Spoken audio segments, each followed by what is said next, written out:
কেন তাকে পদে পদে অপমানিত করা হয়েছে? কেন তার স্বীকৃতি নেই? কেন যিনি স্বাধীনতার ঘোষণা দিয়েছিলেন জিয়াউর রহমান সাহেব, তার স্বীকৃতি নেই? বাংলাদেশকে তারা তাদের জমিদারি মনে করে নিয়েছিল, জনগণকে তারা তাদের প্রজা এবং ভাড়াটিয়া বানিয়েছিল, আমাদের সন্তানদের মুখের গ্রাস কেড়ে নিয়েছিল, মেধাকে পায়ের তলে দোলন করে ক্যাডার ভিত্তিক বাংলাদেশে গঠন করার চেষ্টা করেছিল।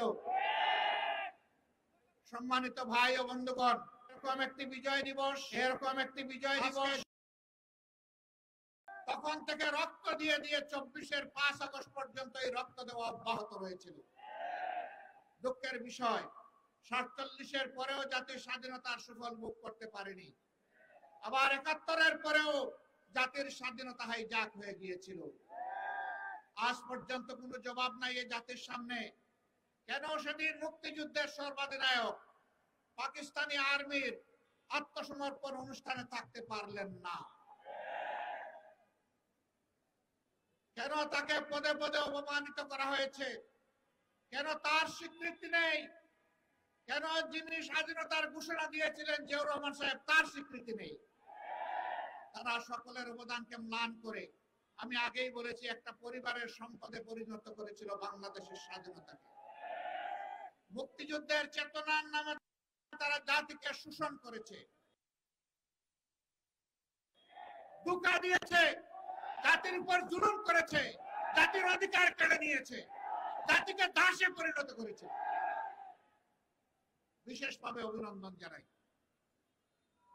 যে লড়াই শুরু হয়েছিল 72 সাল থেকে সত্যিকারের স্বাধীনতার সুফল ভোগ করার জন্য, জনগণের হাতে স্বাধীনতার সুফল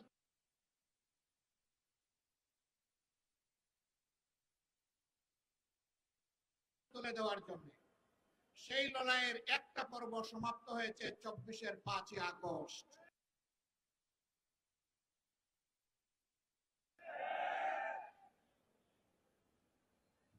এই 24-এর লড়াইয়েও জনগণকে নিজ দেশের স্বৈর শাসকের হাতে জীবন দিতে হয়েছে।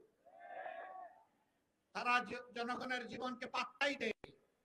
গুলি করেছে মাটি থেকে, গুলি করেছে আকাশ থেকে, গুলি করে জনগণের বুক ঝাঁঝরা করে দিয়েছে। এই লড়াইয়ের প্রতীক হচ্ছে শহীদ আবু সাইদ।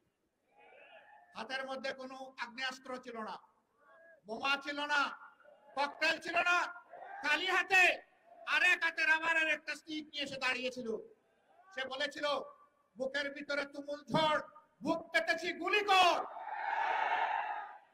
সেই ঝড়টা কি ছিল? সেই ঝড় কি একা তার ছিল? নিশ্চয়ই না। বাংলাদেশের অধিকার কেড়ে নিয়ে, জনগণের অধিকার কেড়ে নিয়ে জনগণকে যে দাসে পরিণত করা ছিল, সেই ঝড় তার বুকের মধ্যে ছিল।